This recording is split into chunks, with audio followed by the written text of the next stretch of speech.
So we've got everything set up. The last thing I need to pop into our circuit is our voltmeter. And you might remember from topic P2 that a voltmeter needs to go in parallel to the actual circuit, so it measures the potential difference over the component. Now I'm wanting to make sure that I measure the potential difference across my metal block, so it needs to go in parallel to that. So I'm just going to set that up now. So equipment's all set up as shown. You can see this if I just get my revision guide. So if you've got your higher book, you need to be looking at topic P1, and you will be able to see the setup of the equipment on page 169. Okay, so that's the kind of diagram that you'd be shown in your exam paper. So I'm going to set my voltage on my power pack to 6 volts. So that's going to try and remain the same throughout. I'm going to be measuring the current and the voltage as we go through. Because I want to keep the same current as a control variable flowing through my circuit. So ideally I want to measure both just to make sure they are controlled. So my independent variable in this practical is going to be the material, because I'm going to be changing my material. My dependent variable is going to be my temperature. And then all my readings will help me at the end to calculate the specific heat capacity. So I'm just going to show you my table of results.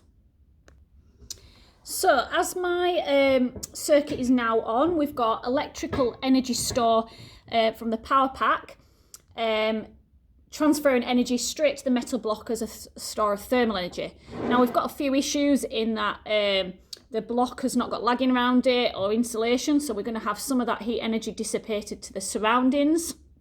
So we do have an issue there. The thermometer, where the thermometer is, I do have a tiny bit of water in the hole. Just makes it easier to measure the temperature change of the liquid rather than the solid block. So I do have to take those things into account. But I'm going to assume that all the energy that's come from the electrical store is transferred directly to the thermal store of this metal block. Now what I'm going to do is I'm going to measure the temperature every 30 seconds. I'm also going to read the current and the potential difference. And I will show you that now on my worksheet. So this is where I can record my results. We've got here the picture of the equipment.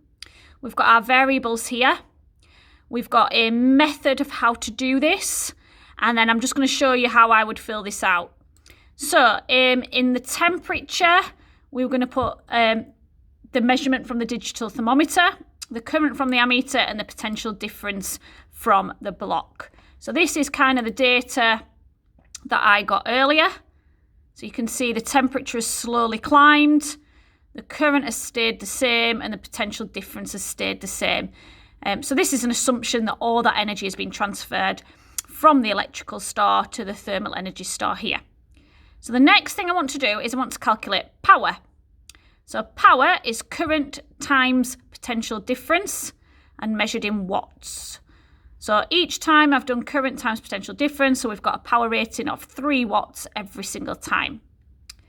The next thing I'm going to need to calculate is the energy transferred. So energy in joules is power times time. So our power every time was 3, but our time went up every 30 seconds. So I've got our energy rating here. What I can then do is start to plot a graph. And my graph would look like this. So the total energy transferred along the bottom and the temperature up the side. And you can see we've got pretty much a directly proportional graph here. Okay, so the more energy transferred in joules, the higher the temperature change. Now from this, what I'm going to be able to do is calculate the specific heat capacity. So my calculation is here, 1 divided by the gradient times the mass of the block. Now the mass of the block was exactly 1 kilogram, so that makes things nice and easy, and we do need that in kilograms.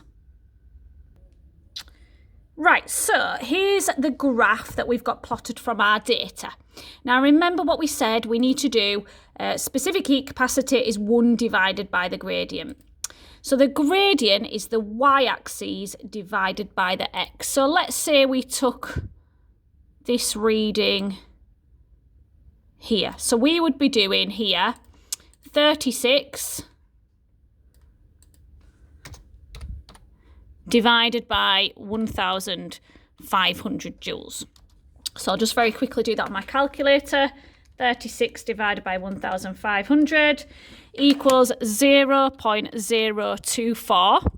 And our units would be degrees per joule.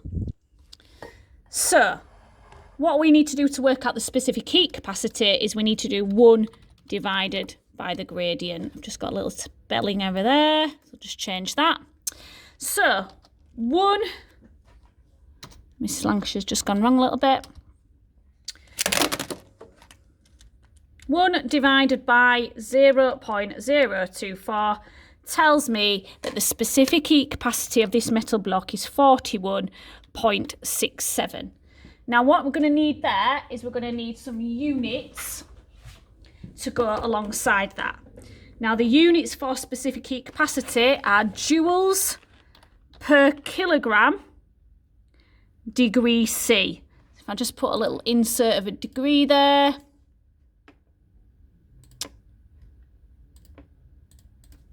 There we go. Now, obviously, I've just got some made-up data there, so this is probably not going to be the specific heat capacity of a metal block. It's going to be more in the thousands.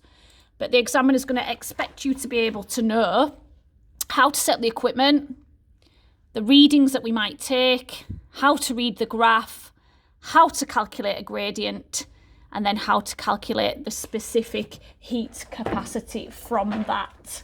Okay? Now then, there are some considerations and some risks. The electric heater itself is made of metal, so it would get very hot. So you do need to be careful handling that equipment. And we do need to think that if that temperature does go up too high, then is there going to be some energy loss to the surroundings? Yes, there is. So that might affect our results. So the best thing we would need to do here is to repeat or compare our results to another group's. And if they get a similar answer, then we can say that our experiment is reproducible. Okay.